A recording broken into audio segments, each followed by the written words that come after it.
ये अमृत बेल का गाछ है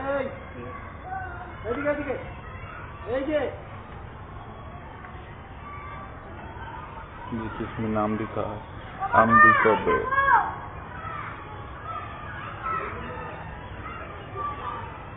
तो फल का वजन तकरीबन 4-5 किलो का होता है।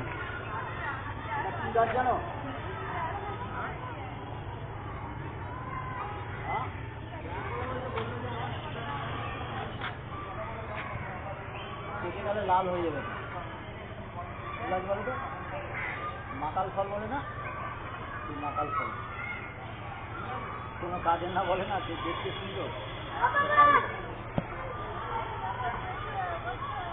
देखिए कितना फल इसके গাছটা অনেক পুরনো, আমরা সেই কবে এসেছিলাম।